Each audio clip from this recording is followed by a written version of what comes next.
Probability practice exercise 47. A certain group of symptom-free women between the ages of 40 and 50 are randomly selected to participate in mammography screening. The incidence rate of breast cancer among such women is 0.8%. So we need to figure out from our sample, our 10,000 here, just how many of them had cancer if the incidence rate is 0.8%.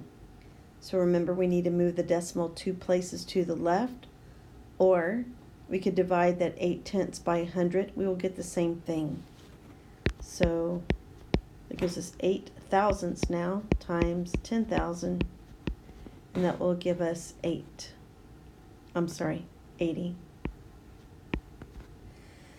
Okay, so then the next thing is they told us the false negative rate for the mammogram is 10%.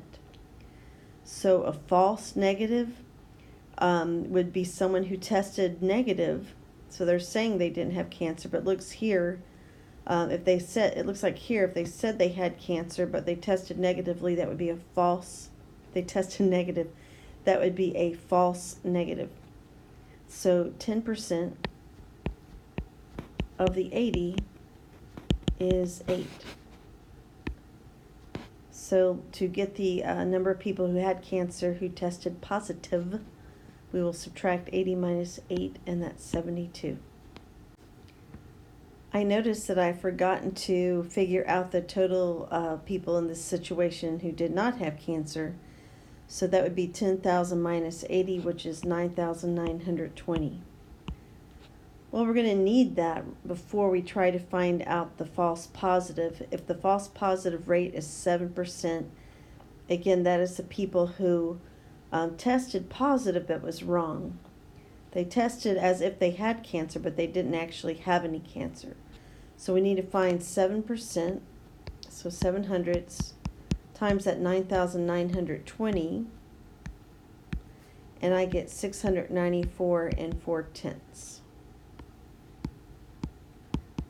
So to figure out the people who tested negative but they didn't have cancer, we're going to subtract this amount from the 9,920, and I get 9,225 and 6/10. Okay, let's add our rows together to get all the number of people in this situation that tested positive and all the number of people who tested negative.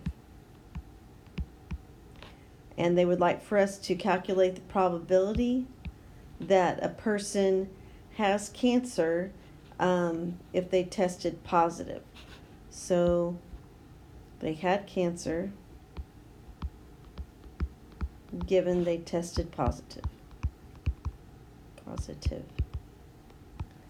So that will be 72 divided by 766 and 4/10 times 100%.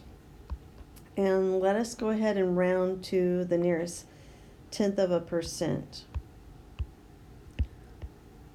Okay, so that's the percent chance a person has cancer if the mammogram came back positive.